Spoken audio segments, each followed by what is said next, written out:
Greetings and welcome to the latest free webinar from globalcounterterror.com, GCT magazine, and I'll be your presenter and instructor, Cork Graham. And the topic of this webinar, of course, is the human lie detector, how to become one, how to be able to tell if someone's lying to you, and be able to tell what types of lies you're being given, whether they're full-on black lies or little white lies, or also being able to tell when something's the truth, even though it might be incredible for your conscious mind to accept. So let's go into the psyche of what's important to understand as you delve into the idea of discerning lies and being able to recognize them and how to work with them. And basically, people are very programmed towards the idea of, we give people, even people who might be even very cynical, there's still a bit of us that wants to believe in people. And that actually creates an issue when you're trying to find out the truth. And especially when the truth can be hurtful and can be hard to take. And a lot of times we avoid that either by how we interpret it or what we try to ignore, because our mind has this ability to focus on the things that coordinate with what our beliefs are and our interests and our goals, and prevent us from actually seeing what's really happening, seeing, hearing, and communicating and understanding what's really happening. And also, the truth is often never really cut and dry. I mean, that's one of the reasons that people are actually able to go through life. I mean, can you imagine? I mean, I'll talk about it in a moment, but just the idea if someone told the truth 100% of the time. So we are in an environment where there is no 100% truth. The only 100% truths that can be even interpreted would be actual facts. But society is not just based on facts. It's based on facts and interpretations. And that's based on what we get in terms of how people talk to us about something. And this is the idea of how we interact with someone and discern what they're telling us in relation to what they're trying to get across, and also what is the truth within that communication. And we'll also talk about the subliminal aspects of communication, which go much further than much further than the actual verbal interaction.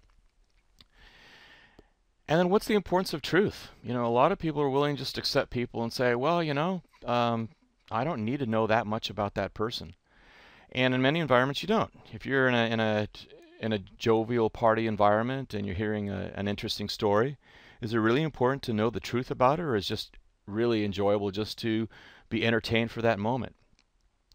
And it's important for you to understand the difference between that type of environment. But even within that type of environment, it might be a situation where you might be, quote, romantically interested in someone at that party. In that situation, you're trying to actually find out more of the truth about this person, and the way you ask your questions and interact with that person and the responses that you get will give you a better idea about that person and how that truth occurs and is delivered to you.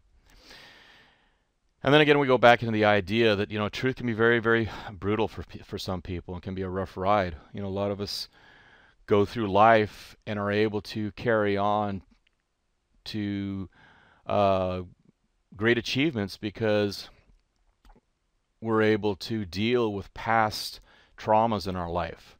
And for many and for most, the idea of dealing with a trauma is the idea of being able to paint it over or give it a sugar coating, which, that's a lie if you really look at it.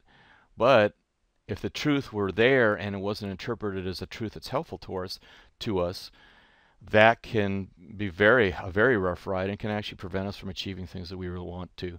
And that's another scenario where lies are actually preferred than a truth. And that can be a stumbling block when you're trying to be a human lie detector. What I think will really come across in this whole course is you'll be able to learn how to accept people for who they are. And it also enables you to accept yourself. And I think that's what was very important for me, was to be able to look at people and interact with people and my own interactions with myself and understand where we are in life. And I'm getting kind of like, yin and yang and quote new agey, I guess, but there is a part of that in being able to accept people and understand trials. I mean, it's a different scenario when you're interrogating somebody in a combat environment, and you're trying to get into the meat, or in a criminal investigation, and you're trying to find out whether the suspect actually stole something or killed somebody. And a lot of times they will tell you. It's just whether you're willing to take it and you're aware of what they're telling you. And again, honesty is harder for most to take than the lie. And that's just the human part of the psyche. I mean, that's how we've been able to deal with other people. That's actually how we're able to take people and put them in slots where they might be great employees in one environment, but they could be blowhards, you know, at a party after work, and wouldn't even want to interact with them, but you totally rely on them in a business environment. And then here's the other thing. This gets people really riled when I say that everyone lies. Everyone. I mean, your parents lied to you. As a child, you lied to your parents. And if you can honestly say that you never lied to anybody, then that's a lie. Because think about it. I mean, the closest I've ever seen to a someone who doesn't lie is someone who's actually under psychiatric or psychological care, because it's almost like Tourette's, where they're just saying what comes right off the top of their head 100% of the time, a straight truth, which people would gauge and keep it quiet, or they'd sugarcoat it. I mean, guys, how many times have you told your wife, your girlfriend, you know, how do they look in something? And maybe they might not look that great, but you'd be an idiot to tell them the actual truth. And vice versa for a woman telling, you know, how they feel on a certain level about their husband or boyfriend in that very moment, which it'll blow over, or tell, you know, would you tell your husband or wife about every boyfriend that you've or girlfriend that you've been with? These are the things when you're asked. So here's the thing: is the understanding of what are lies, what type of lies, and the difference between a dangerous lie and a little white lie.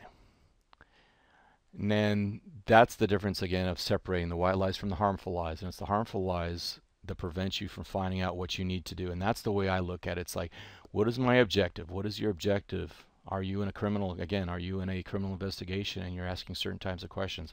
Are you in the field? Are you a field interrogator? Or are you someone who has to, you're an officer with your team and you don't have a designated field interrogator?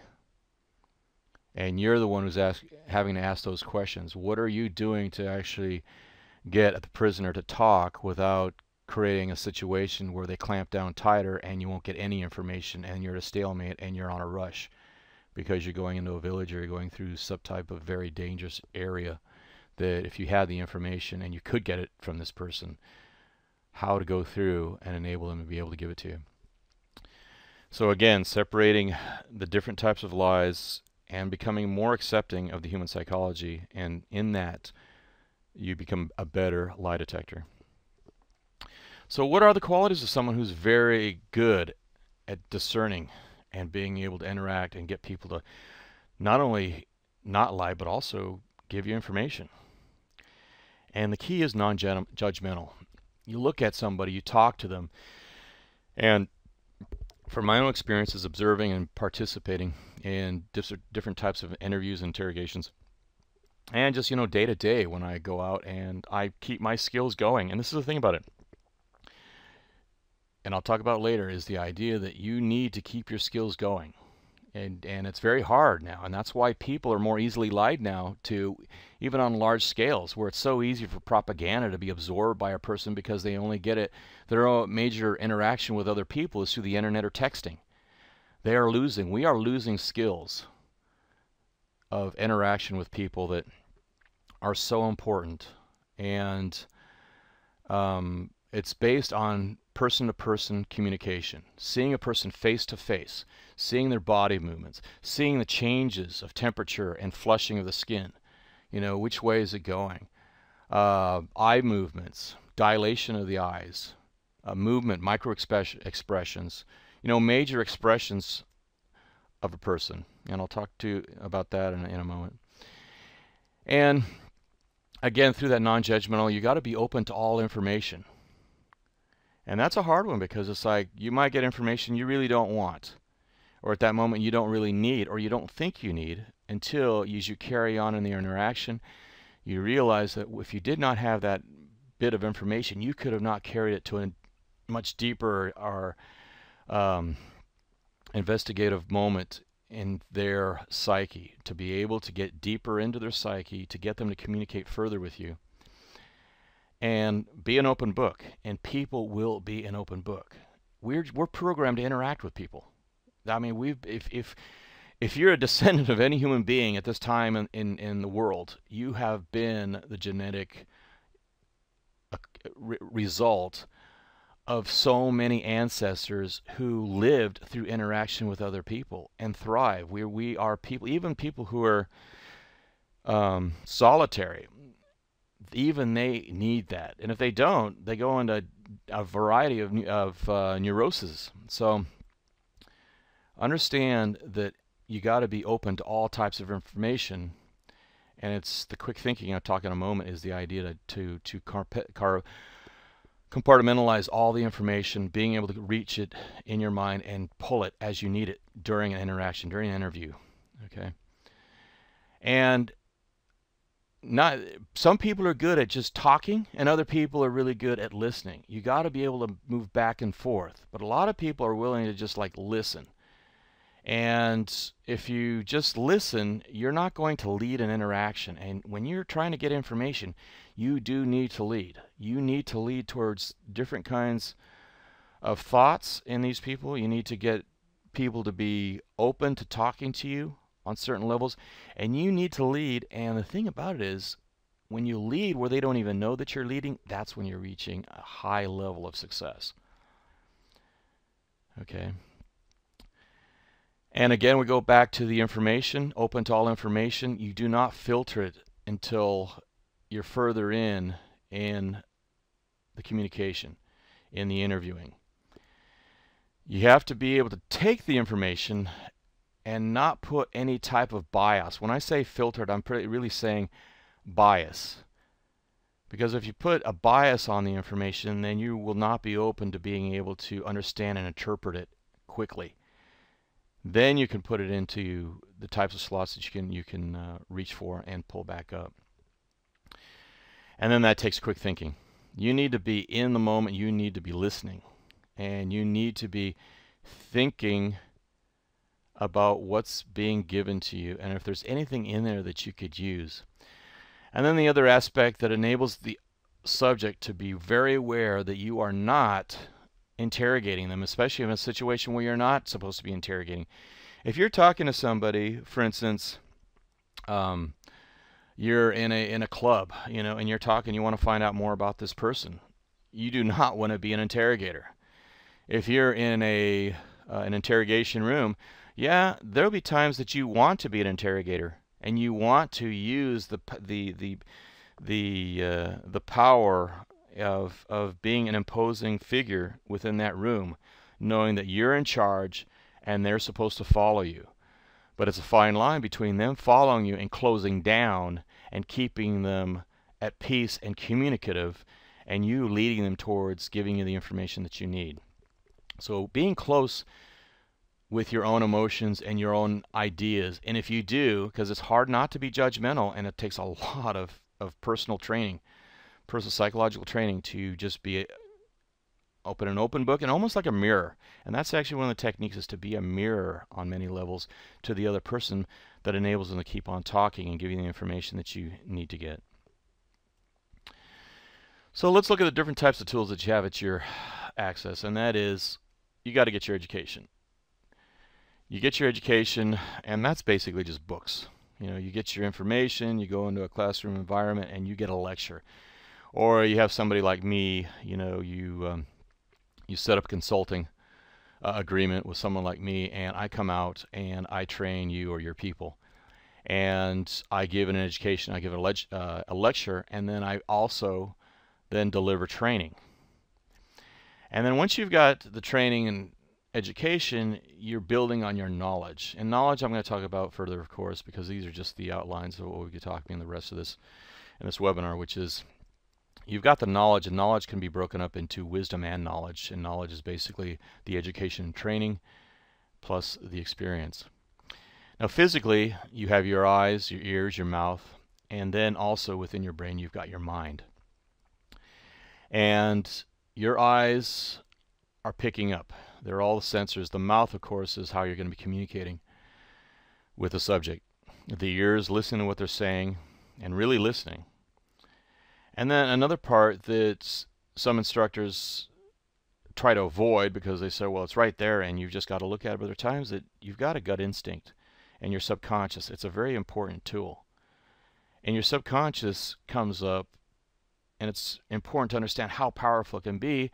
For instance, when you take a look at martial arts, the reason you do the katas and the repetition, or if you're a sniper and you're going through training for shooting, you know, there was a shot I used to call it the warlock shot, which is you get a sniper who could bring up a rifle and just pull off a shot that just seems like it was magic, where you could bring up the rifle to their shoulder, fire that shot so quickly, and it seems like it was one smooth movement and at such a long range, and just hit peg center right on the target. That is training and experience put in to where you have a variety of things working together, and we'll talk about that. And then we'll talk about in the environment. You know, what is the environment? Are you in a nightclub talking to someone? Are you at home talking to your spouse? Are you out at dinner talking to a spouse? Are you in an office environment and you're either, again, being hired, or you're checking out your hiring manager and trying to get as much information as you can, accurate information as you can, and truthful information as you can to make a decision. And again, of course, you might be out in the field. You're interviewing, you're interrogating someone who's been wounded or is not wounded. You're out in the, it could be in the jungle, you could be out in the desert, could be up in the mountains or in the snow. You know, how can you use this environment in order to improve your questioning and gathering information and making sure that that information is viable. And then again, the situation itself, the interaction that's happening within that environment. Are you the aggressor, or are you the one who's trying to get them to speak more? Are you trying to be a little bit submissive in a situation? Are you trying to be, you know, bad cop, good cop? Are you flirting in a club environment and getting the person to talk? Here's a situation. In that interaction, how are you playing with the dynamics between you and the subject? And again, back in the situation, we're trying to discern whether your kid is smoking pot and is lying to you, and hiding it somewhere, or is truthfully honest that they were busted at a party and they didn't use any drugs whatsoever. So let's go into education. You know, the different types of education that people who go into understanding and becoming an actual human lie detector. We got the traditional law enforcement military, which actually does consult and hire those in the private sector. The private sector, of course, is actually where a lot of the studies and research have been done into lie detection. And that's how law enforcement and military has benefited, are by people in the just straight corporate world, or small business, or of course, you know, Rand and all the others have done a lot of research through Stanford and Harvard, all the major educational universities, etc. And what I've noticed is that if you can get in the private sector directly, you'll get access directly into the most advances that have occurred in lie detection. And you'll notice quickly that some of the stuff that you may have been taught in law enforcement and in the military, even if you're pretty advanced in interrogation and interviewing and lie detection, can be very basic in relation to what's out there. I mean, it's amazing what types of skills, how to be able to lead an interaction and how to be able to get that information back. And the main reason is because when you not only have the military and law enforcement being customers and clients of the private sector, but you also have the private sector because, as we all know, law enforcement and military 9 times out of 10 pay the cheapest. I mean, I remember in the 70s and 80s when the military special forces had to go and purchase their own advanced training, and we're talking about shooting. We're not even talking about advanced skills in lie detection, and how that had affected the military and what the military was working with, and the advances since then. That now the military does pay pretty well, especially special forces units. But it was basically the idea of each individual from a unit was going out and having to pay for his own improved training, and that's actually what led to the increase of shooting training in the other environment, and also in military intelligence. There have been advances because of that, but also in the private sector, you know, with corporations wanting to, and big businesses and businesses wanting to get better training for their own people, and they are willing to pay top dollar for it. So that top dollar is what's led to the major advances in lie detection. So what is training versus education? And training and education, it's the education applied. This is the experience. Training is the actual going out and doing it, or being also in a classroom setting. So you've got real life events, and these real life events can actually be in a traditional room setting where you've actually got an instructor, and you've got a subject, and you've got a student who is learning how to interview. And this, again, it can be in the criminal, it could even be in the medical. You know, people, it's in every type of environment. It could be a situation. It's the importance of understanding truth and being able to get to meat of the matter of what's been really happening with the subject. Even in a medical environment, what has the person been doing? What have been their activities? What have they decided to gloss over? How do you ask somebody to be able to get more information out of them, even if information that they might be very embarrassed about in a medical environment? And then, of course, in business, you know, what could lead to prosecution against someone who's been, you know, embezzling from the company, or someone who's been not doing their part of the work and trying to slough it off on someone else, you know, or someone who's just, you know, why are they not working so well and efficiently with someone else, and they're not willing to say that maybe they just have character conflicts with someone. If you can get truth out of these people, then you can modify your own actions and be able to resolve what might be something that could have been easily resolved if they were honest in the first place.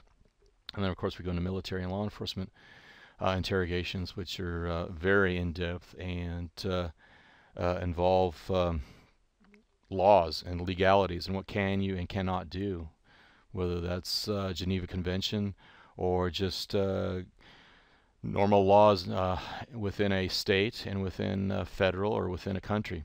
What's available to you and not available to you, and how much can you push the situation and the environment to get to the information as quickly as possible, and to make sure that that information is viable and useful, because it you know, that brings up the question of in military, especially with physical abuse, and what is the viability of using something like that, and making sure that is somebody giving worthwhile information, or they're just telling you some information because they just want the pain to stop.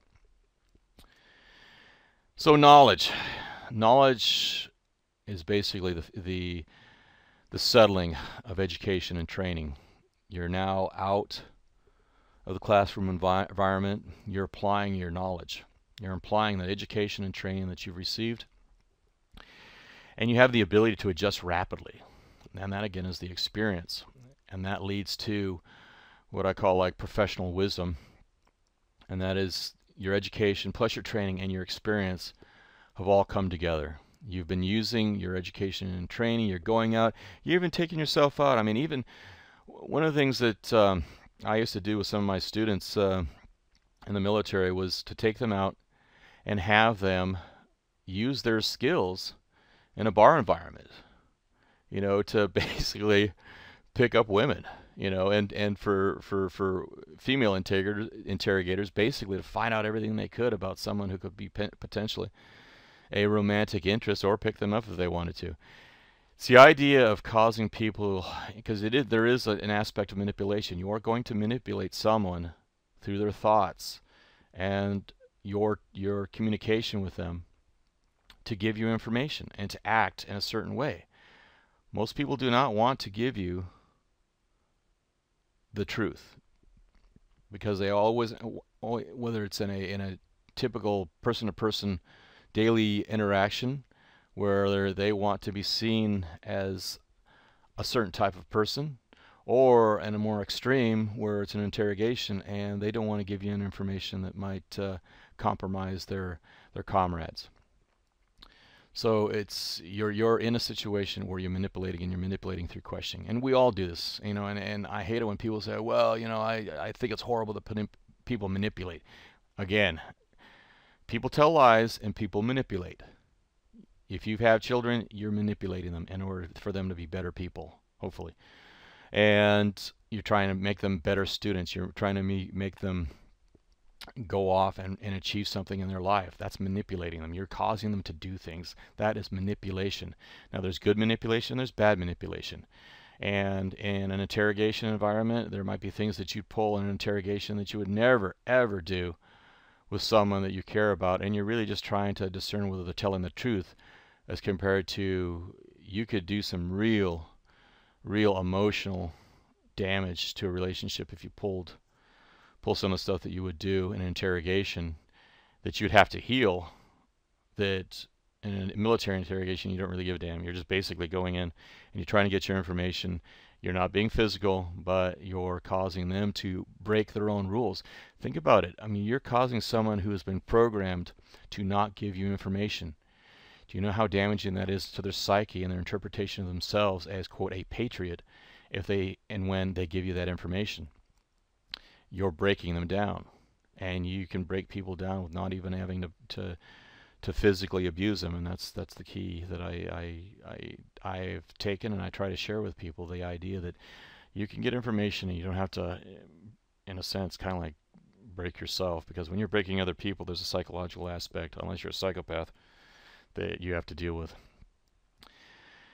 And again, it takes time. Wisdom, professional wisdom, a human lie detector's wisdom is based on experience. You cannot get it by reading it. You can't take it by just getting the information that I give you.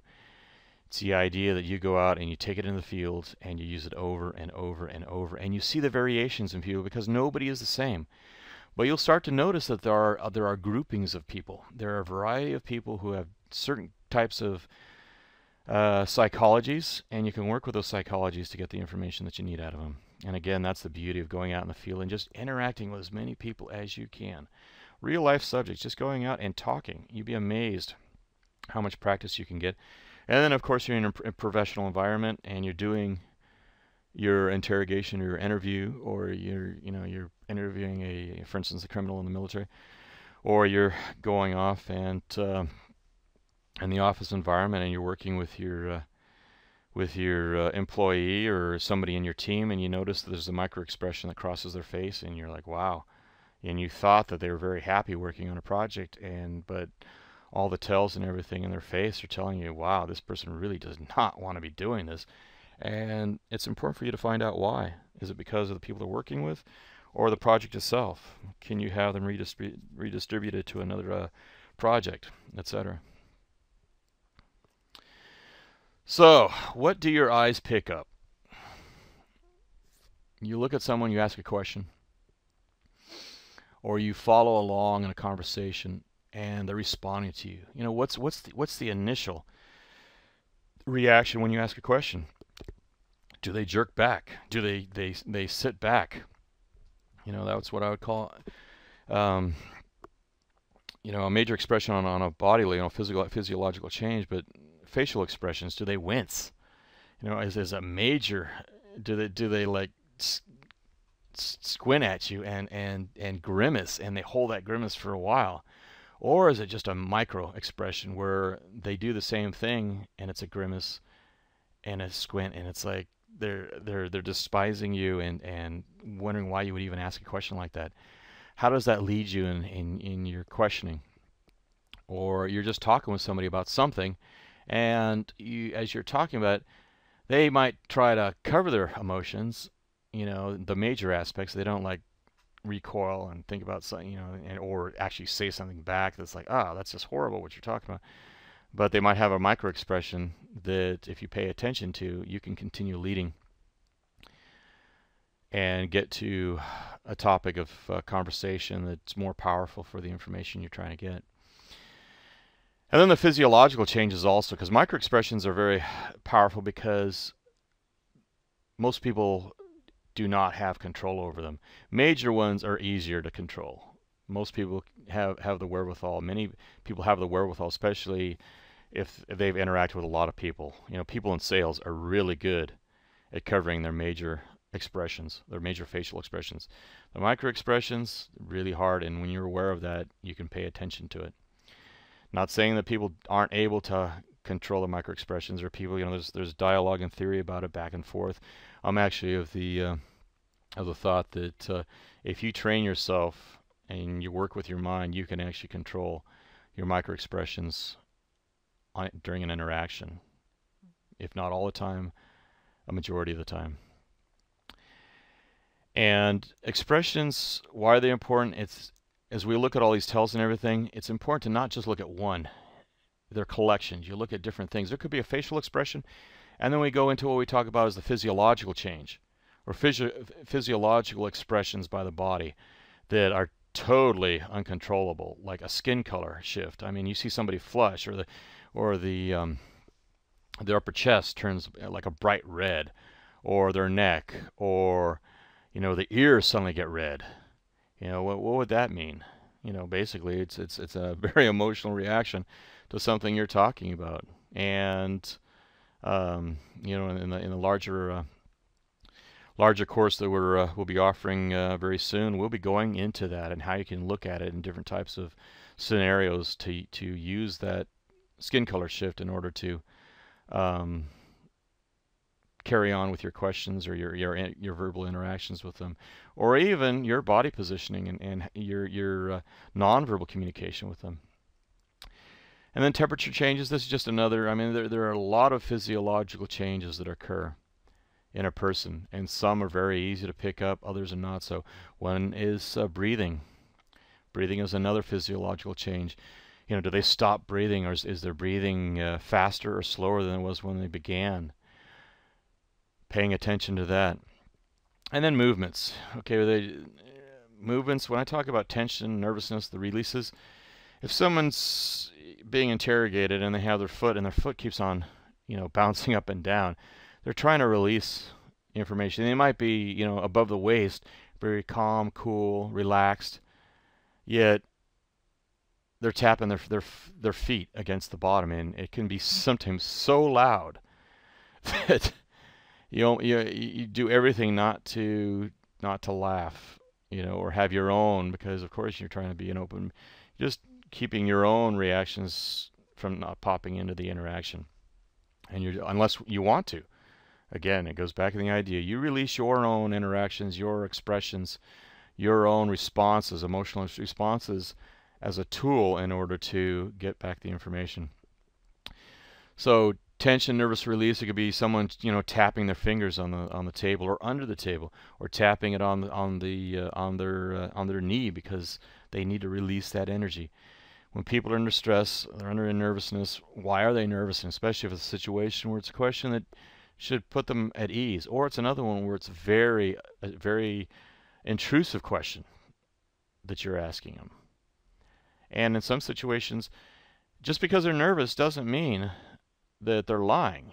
And that's the other thing you got to be aware of. You know, notice the difference between when someone's nervous just because of the environment or the situation. Someone who is being interrogated as a suspect in a criminal investigation, or just being around an officer, a police officer, is going to be nervous. Someone who's a farmer who suddenly finds himself being interrogated, you know, by a military unit is going to be nervous because maybe he just saw somebody get blown away in the farm next door. So just the idea of having the military stop him or her is going to cause a nervous reaction. So it's how you work with that. And key is shifting. You know, notice their body positions. Are they moving? Are they shifting repeatedly based on a question? Are they shifting within that question? Are they shifting at the end of the question, beginning of the question? What their body positions? Are they moving forward? Are they moving back? Are they leaning back in their seat? Are they stepping back from you a little bit if they're standing? Are they moving left and right? Are they shifting their body so that they don't give you the full picture of their body? They're not facing their body directly to your body. Are they shifting it to the side? Are they giving their body angle off to yours? And then noticing the difference again. I was talking about how somebody could be split. Upper body, very calm and collected. Lower body is just telling you all this other information that they're trying to cover. Upper lower body changes. There's a lot of aspects of body movements. Where are they directed towards? Who are they shifting the direction of their body while they're talking to you? Where's the face directed towards? Where are they seated? Where do they feel comfortable seated next to you? Where do they feel uncomfortable seated next to you? There's a lot of stuff you have to be aware of. And then again, mannerisms. There are mannerisms that might be unique to a culture, but then there are mannerisms that are unique to your different reactions that you cause in them. And then we have stuff that you can pay attention to with your eyes, like the visual evidence. You look at stains, in a situation, somebody shot somebody, you got powder residues. You can lead your questioning based on the powder residue. And how do you hold the visual evidence? When do you pop in your interrogation, in your interview, that you bring up the evidence? Do you hold it back? Is there a lipstick on your husband's shirt, that may have been missed in the laundry, until you hold that and bring it back and say, while you're talking, say, where did you go last night? What did you do? And then at the very opportune time in the conversation, you say, well, what's the meaning of this? And what's the response on that? Is it something how do they respond? Is it a situation where it was just like a quick peck on the cheek, or was it they were in a lip lock? So things that come up using the visual evidence, stains on fingers, chemical residues left on parts of the body, can give you indications of something that you could use. What do they have? What was with them when they were taken prisoner? What do they have? What do you have in terms of information on them already that you could use? So let's go into the ears. What are you listening to? Learn to really listen. This is one of the things in conversations. And this is just good conversational skills. A lot of people, again, are selling. When you're trying to get information, you cannot be selling. There are times to use that skill of leading a conversation, but you need to be listening to what they're doing, and your mind has to be really open to what is coming in, and looking at it, discerning what it is, and compartmentalizing it at the same time, not giving any details, not putting an emotional context to it, but also at the same time not preparing questions. There's a big difference between taking information to prepare questions, and there's taking information and then deliver your question, create your question based on the information that you've collected. Very big difference. And if you're preparing questions while you're taking in information that they're giving you, you're not really listening. And then here's the thing, focus on what they're really telling you. I can't tell you how many times that I got friends that said, I can't believe that I got into that relationship, or I can't believe I hired that person. Yet when I asked them what they had heard, it told me immediately not to interact with that person on that level, that they ended up interacting with that person, whether it's romantic or it's professional, that they were not paying attention to what they were saying. And that's the key. Listen to what they're saying. You'll find out that most people do tell the truth on many levels, along with those lies, that they manipulate the truth to make the lie. They create flat out lies. And then lots of times they give you the truth. It's just like people can't take it. If someone says they're a philanderer or a bad boy or bad guy or whatever, or she's a bad girl, and you haven't even gotten into a relationship with them, they're telling you something. If you see them going out and drinking all the time, do you think it's suddenly going to change? Um, if someone shows up slovenly or off time, late for an interview, but they have this impeccable quote resume, what are you paying attention to? Are you just focusing on the resume that they created, or are you actually paying attention to how how little respect that they gave the interview and you as an interviewer for that hiring position? This is the idea of paying attention to what they're saying. Is someone above board and is well dressed? I mean, how are they dressed in terms of their natural day? And you've got them in an in an interview in a criminal environment. How are they dressed? How do they interact with you? Do they give you respect? Do they give you yes sir, no sir? Or they're polite? Or they're just flat out rude and aggressive and petulant? That gives you an idea where they're coming from and a hint as to the type of words and truth, the veracity of their truths that they're giving you. And don't filter it. See, again, in order to accept what they're telling you, you cannot be judgmental. You cannot be judgmental. You need to just be able to take that information, accept it for what it is, and just have it in your database.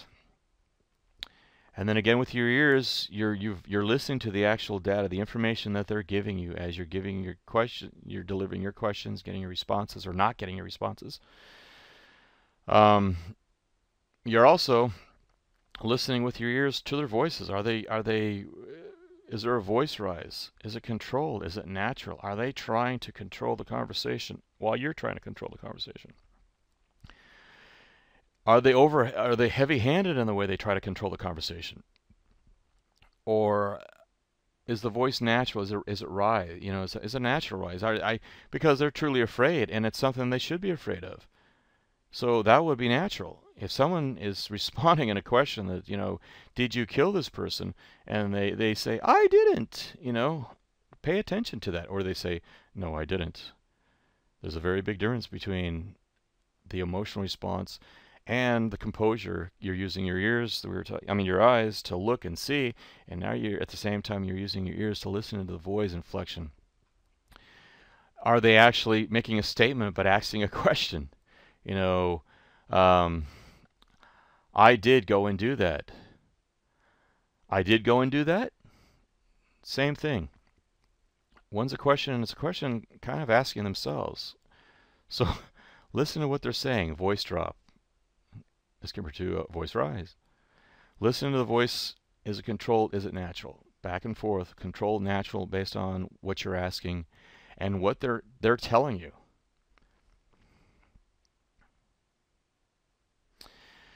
And this is your sensory also, and your ability to communicate, of course, is your mouth. The questions that you ask. How do you ask your questions? Do you ask your questions, you did this. You did go and do this, as compared to you did go and do this. They're two different things. One, I'm asking a question, and the other one, I'm actually making a statement or a condemnation. And that takes your confidence. When you ask your questions, you need to have a level of confidence about the question that you're asking. And I'll talk about that later and how you can have that kind of confidence about the question you're asking. Because 9 times out of 10, you've probably already done your own research and you've got your information. And this occurs either especially in a criminal investigation where you've got your police report, you've got all the information that you've investigated, and also you've got your field report on what had happened with a prisoner in an interrogation room. And your confidence should be very clear, unless you want to give a level of lack of confidence. The bubble-headed professor. That's actually a pretty good tool. It makes someone feel very confident. They get arrogant. And they can give you information that they're not even aware that they're giving you. And again, it goes into controlling your emotions. Be really aware of your emotions, how you're interacting. We meet people throughout the day.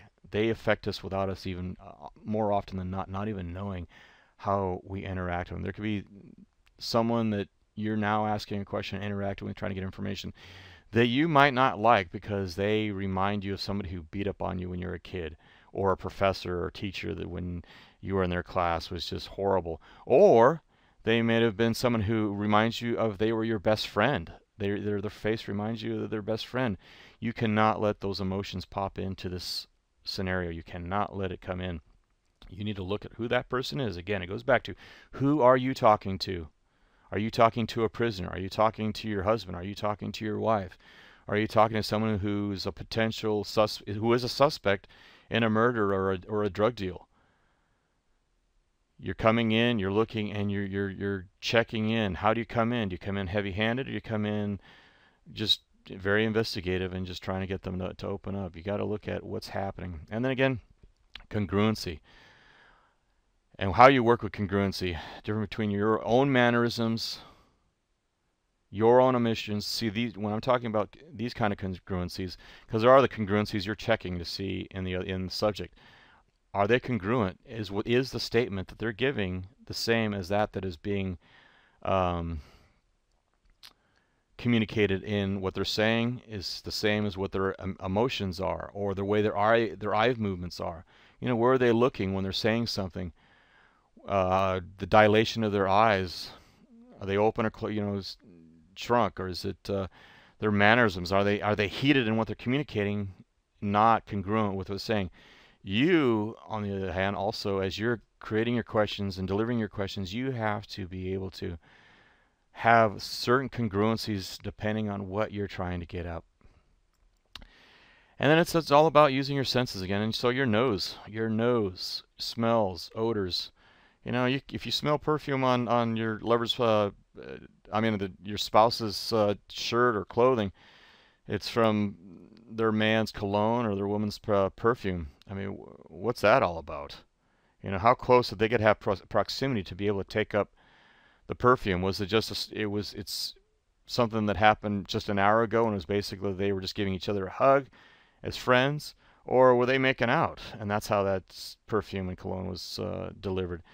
Could it be an interrogatee who's a subject who's potentially someone who had placed an IED? There's going to be explosive residue. There's going to be chemical residue on this person that can be picked up, whether it was picked up by the dog or it's picked up by you right at that moment. You can smell this kind of stuff. You know, what kind of chemicals were they working with? Gunpowder residue. You know, if there's a kid, you know, who looks all innocent and everything, but he's evidently been firing a weapon, this is a person that is a prime candidate for your interrogation. So here's the most powerful. This is actually what in the shooting, we call it in the shooting business, in the fighting business, in the war business, we call this the most powerful weapon. And that's actually another webinar will be coming out, and that is the most dangerous weapon that you've got is your mind. It's not the AK-47 or the M16 or, you know, the K-bar or the rocket launcher that you've got on your shoulder. It's the mind that uses it. It's because that's the one that can go through that, your hands, to be able to use your hands to kill someone or fight someone. It's your mind. And here in the same way, when you're being a human lie detector, it's your mind that has the ability to go back and forth and use all those tools, paying attention to what you're hearing, paying attention to what you're seeing, create the questions rapidly and efficiently, using them slowly or fast, depending on what type of reaction you're trying to get. It's your mind that's in control of everything, and that's the one that you really have to be aware of. And you have to clear your mind. That's why one of the things I always teach my students is meditation. Or for others, it's better for them to go through prayer. They go through prayer. You know, it's the idea of having that mind clear so that every day that they go back to work, whether they're an investigator for a police department or an agency, or they're a field interrogator, or they're, you know, an interrogator back at base, they've got to be able to have that mind clear no matter what's happening. Can you imagine what it's like? You've just been in a firefight and now you've got to interrogate somebody, and you've got to not release all your emotions into that interrogation and become what we used to call guerrillas. You do not want to be a guerrilla, because if you're a guerrilla, you're gonna prevent the opportunity to get the information that you need, and to get it clearly, and to be able to interpret it clearly. So you're using your mind. It's got to be everything that comes in. You got to grab every bit of information. Again, having that clear mind, that everything that you get from that situation, from that scenario, from that environment, and use that environment, but also everything that your subject gives you is an asset. And you know, you need to be able to take that information in and rapidly use it during the actual interrogation, during the actual interview, during the actual verbal communication, or just the communication. And looking the difference between the private information, the detailed information. Look at what is information that they would never share with anybody. What's information what is the detail of that information? How detailed do they go into that information? How much of that information can you use? And then simple stuff. What are the little histories in them? What's the stuff that's coming up? What's the difference between that and the most private information? Little histories people have. They tell stories about themselves. Everybody tells stories. Even the people that don't talk that much, they still tell stories. It's because that's the way we communicate with each other. They tell you a little vignette. They give you something. That's just a little story. But then there's the other stuff that's private information that you actually have to get out. And then getting the most detailed of that information out and being able to use it. And you're using your mind to also use in a professional environment as an interrogator and interviewer. You've got files and records. You've got histories. You get histories. When we all know this, who've been experienced and observed a traditional interrogation, you have a report on the subject. There's a file that comes with this person, and you look at all that information. You also get as much verbal record as you can. I mean, did you have an ability to talk to the officer who was out there, or anybody who was with that team that collected this person? You have the ability to create your own verbal records and put them into that file, so that when you go into the actual face-to-face, you're ready to go. That's that history. If you're a husband or a wife, you have a history of this with this person. You have to, what their past is, their history, and you compare that to what's happening in the environment that you think they're lying to you or not lying to you. You use that history. History is very important. That's where you use information that you can use to create emotional responses and how they respond back to you. So always understand the history of somebody. Get as much information of history out of these people, whether it's one-to-one or better yet, it's through someone else also. And that's how you have files and records, or just verbal records that are given to you. Somebody talking about somebody. That perfect example is you talk to somebody and say, hey, tell me about that, that person that you might be interested, let's say in a romantic scenario. Tell me about that person. And so you find out through the friends. So what jives with what they're telling you with what what the subject's telling you. And that's a very important aspect of the mind, to be able to look at that and quickly use that information. And then we go into something called gut instinct, subconscious. And there are people who are just naturals. They've interacted with people so often. They're people. They like to go out and talk to people. And when they interact with people, their salespeople are perfect. People are attracted into getting into sales. These people just love to go out to talk to people, or they're just really good at it. They might not exactly be interested in doing it all the time, but they found out that they're really good at it, and they make money at it. They get people to do things. And it's probably because it goes all the way back. They were little kids, and they just were the person in the sandbox that said, hey, who are you? What do you do? And it just went from there that in high school they were like very popular with everybody. They knew the types of buttons to push with people just naturally, that they could go and they could get people to like them, or in other words just push these buttons that got them so ticked off. And they'd go further, and they went on to college and everything, and they always had women around them. If it was guys or girls, they always had all their girlfriends always looking at them and deferring to them as kind of like the leader of the pack kind of deal. And then again, through building that experience, there's the naturals, and then there are the people that just learn. And these are people that may have the ability of being really good at listening and paying attention to what people are telling them, and then they learn the skills of charisma to be able to get people to talk. It's the ability to, because when I look at charisma, there's two things of charisma. Charisma is kind of like the movie star charisma. Then there's the other kind of charisma that actually people just tell things. It's one of those things that one of the biggest compliments you can have when you're just talking to people is they say, God, I don't know why I'm telling you this. I just don't know why I'm telling you this. And then they tell you. That's a good skill to have. And as you get that, you've got that, and you bring it into your attention to details. And that's another aspect of building your gut instinct, because remember I used the example of martial arts where you do your katas and your forms, or in shooting you do repetitive fine-tuned shooting where you're always focusing on doing everything well.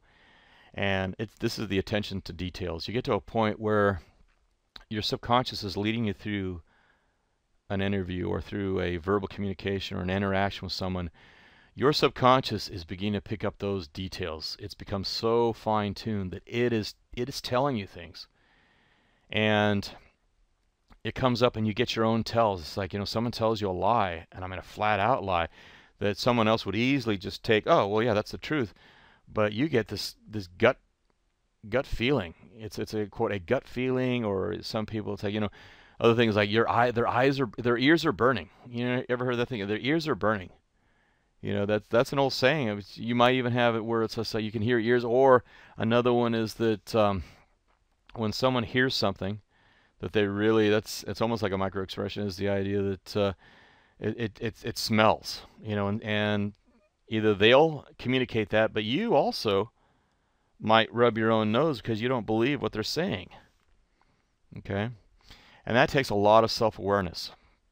And like I say, it's not, there's the gut instinct, and it's not exactly in your stomach. It's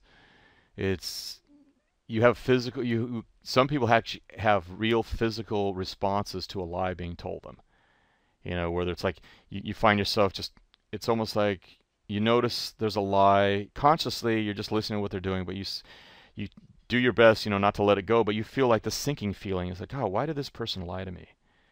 It's almost like you're being let down by this person lying, and it's your subconscious coming in and saying, that's it. I mean, I just even last week I was like listening to this person who I had previously had a relationship with, and a woman, of course, and heard her talk at a party, and she told a flat out lie that it wasn't even worth. I was like, what was the point of telling this lie? Basically saying that they had not gone to this party, and I flat out knew that they'd gone to this party, but they were telling someone else that they had not gone to the party, and there was no benefit to this person, quote, the ex-girlfriend, of lying about it. But she flat out lied, and it made a sinking feeling. I was just like, it was just, I felt sad. I just felt really sad that this person would have to lie on something so insignificant as something like this. And it takes awareness of what your body's doing, and it's like it goes back and forth on the thing. And sometimes you'll catch the lie where, in that situation, I flat out knew it was a lie, and I had a gut reaction where it's like I just sank. But then there's the other time where I'm conscious, I don't know this person that well, but I'm feeling that same feeling of that sinking feeling. Okay, or my ears, or more often I've noticed that I would like feel an itch in my nose. Okay, so I'm just using some examples. There are whole lists of all other type of physiological reactions you have. There's two aspects of a communication environment. There's a lie being told that has a tell, what we call tells, by the other person. Like that other person who's doing the lying might like rub their nose just after they told a lie. Like the Pinocchio, your nose is getting longer. Okay, that's where that tale comes from, is the idea that rubbing the nose because it doesn't smell right, and that's the person telling it. But also you have the tell about them. That's almost like your polygraph. That's almost like your Geiger counter that tells you that they've lied, and that is you rub your nose. Okay, and it's the don't share, don't tell kind of thing. So it's like, even when you have these gut reactions, do not tell. Do not let it out that you've got that gut reaction, or that gut instinct has come up, or your subconscious. Again, I repeat over and over, do not give them tells. Even with the situation of like, I might hear a lie and I'll like rub my nose, and I'll do my best not to rub my nose, or I'll wait. If my nose does itch and I know it's because they've told me, it's clear to me it's because of a lie, and I still have that kind of itch, I'll wait after the lie, and maybe even to the point where they're telling me the truth, and then I'll rub my nose. So they don't know where I'm picking up. Because people who are trained, I mean really, really trained, beware the prisoner that you get who is also trained in interrogation, because they know how to play back. So just be aware of that. And something to find out. If you find out that you in the military, or you've got someone in a combat situation that you just captured someone who's an interrogator, be prepared. And that's one of the things that you're trying to find out initially, whether you found that out by their rank, you found it out by what unit they were with, whether they were with an intelligence unit, counterintelligence unit, and rank. What are they? Are they just somebody who's just a clerk? Or are they someone who actually does the stuff that you're doing? So again, do not share information until, and basically, you're going to use it towards furthering the investigation. Okay, so we're in the environment and we're using the environment, so use everything. You've got to use everything. Their comfort level. What are they comfort? Give them comfort and withdraw. Pavlovian the Pavlovian is a very important idea to keep, and that is we physiologically are animals. We're mammals.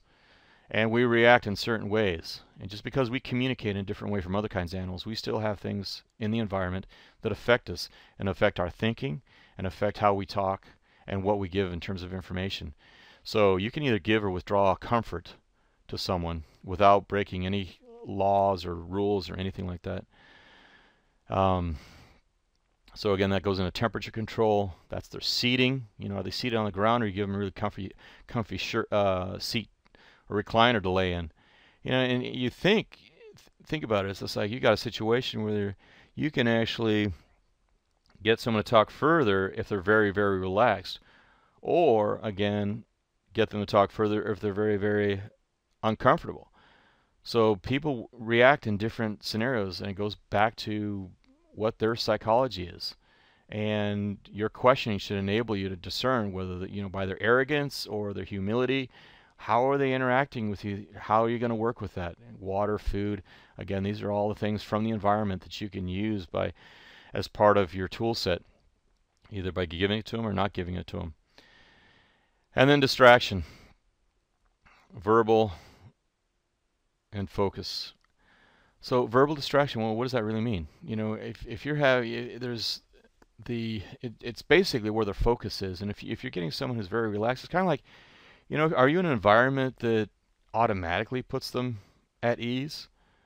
Like there's soft music that's going on. That can put people into almost like a trance state. And if you get them in a trance state, it's almost like you're giving them, quote, the old stereotype B-movie pentothal, the truth serum. It's the idea of making them relax, and then they just start giving you information and talking about things they might not have talked about with you if they were not relaxed. Getting people to relax is a very powerful tool as not relaxing, and that can be done in a variety of ways. There's the audio aspect of the environment, but there's also your verbiage, the things that you talk about that lead them focusing on something or other. Where do you lead them in your focus?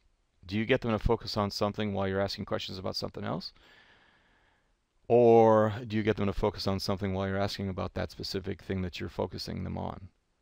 See, those two are two different ones, but they can actually get you the information that you need. So pay attention to the environment. Again, where are you? What are you doing? What are they doing? Is it appropriate to the type of topic that you're talking about? Communication that you're having? Is it something that you can control? And why not? You should always be controlling everything, because the environment is one of your major tools that you can use. And then we've got situational, again, event reliant. Post, let's say you've got a prisoner suspect in the interrogation room. That's way back. That could be hours, days from moment of capture. Or you got the laundry, and your husband's waking up and from a night out with his buddies, and there's lipstick. Do you immediately come in right then at that very moment and say, "What is this?" And he's still kind of floundering and trying to come up with an answer? That's pretty powerful than having the uh, shirt with the lipstick on it and confronting him after he's had his coffee and his breakfast. So again, it's situational. How do you interact with that? Looking at that again, your wife's got a condom in her purse, and you haven't had unprotected sex with your wife, for what, 10, 15 years, or the full length of your relationship, of your marriage. That is something that's going to hopefully put some bells going off in your mind as a warning light, and say, hey, what's this all about? And then you confront and see the reaction. And here's situation, and that's questioning post event. Okay, like the prisoner and the subject that I talked about in the interrogation, they've been captured and the action has already occurred, or the murder has occurred, and they've had time to think about their answers. Okay. Now here's pre, using an example of they possibly go into an activity, that you don't want them going into. What is your spouse? Your spouse is going out on a night of the town with her or his buddies, and you want to find the truth of what they're predisposed to. And if you're predisposed to, then you could actually lead them to something else, because they would understand the repercussions of that. And you can work with them if you're understanding their psychology. But it's preventative situational interviewing can be very powerful and can prevent a lot of bad things. And but again, it's being honest with yourself and being honest with what the situation is and looking at it, and that's how you're working with it. And then now let's say during, and that's actually at the moment of capture. That's the reason there are such things as such personnel as field interrogators. That's the police officer out in the field, who's out on the street, who arrests somebody at that moment. If you're a police officer and if you're not well trained on how to interview somebody at that moment, paying attention to what they're saying, what they're doing, body movements, you're losing out on so many tools that you could use to actually collect so much information. Think about it. A prisoner's been taken prisoner on the field right at that moment. It's just, think about all the things that are going through their mind. Could they be executed at this very moment? What is all the stuff that they've been told? Have they been told that they're going to be killed or degraded right at that moment of capture?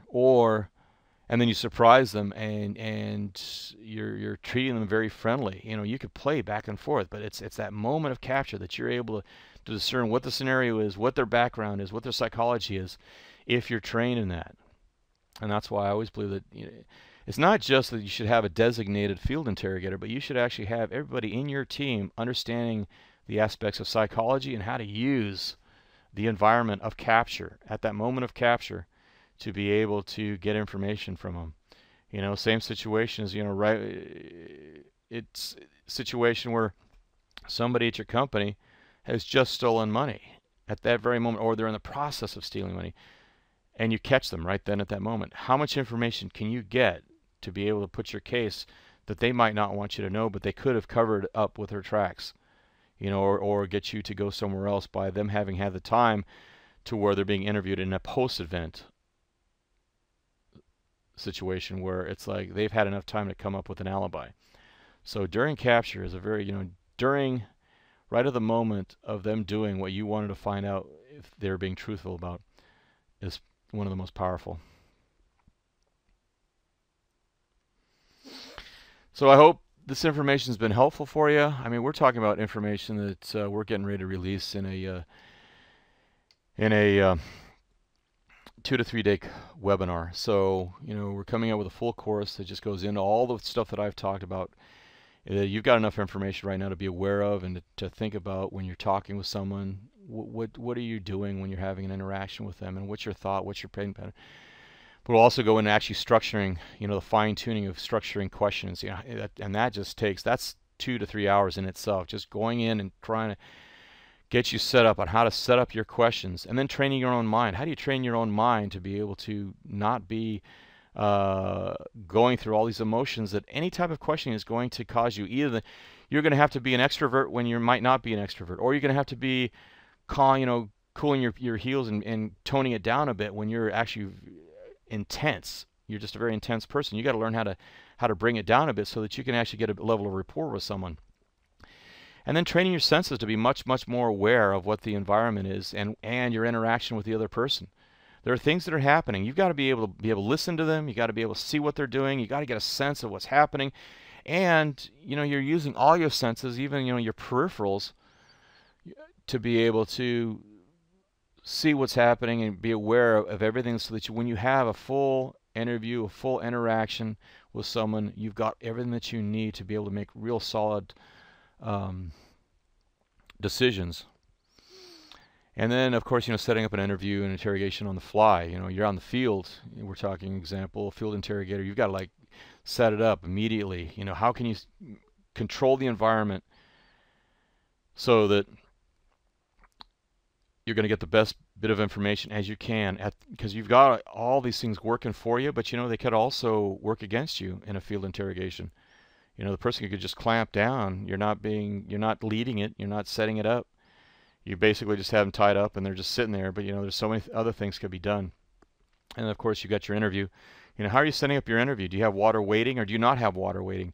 Do you have to go and get the water? That's the thing I was talking about with the water. There's certain kinds of deprivations, but some of them can be just very natural, which is the idea that a jug of water has not yet been brought in to the room for just an interview. And what happens subconsciously to a person when they receive a gift of water as compared to, or the withholding of water. And that's very simple stuff. But we go further into that. And then, of course, the important components of a structured interrogation and interview, whether that's in a business environment, a law enforcement environment, or a military environment, or just you're not going to have a structured one truly out and about when you're talking with other people. But that previous topic we were talking about, how to do an interview and interrogation on the fly, how you can actually modify situations, even by having, here you're talking to somebody and you want to change it up. So you actually move them from one table to another, or if you're talking to them at the bar and you go to the table, or you move them outside the bar. That in itself, you're controlling an interaction, an interview. And that causes subconscious reactions in people that could get you more information that you need. Puts them at ease, or it could put them a little bit more on guard, and how you use that.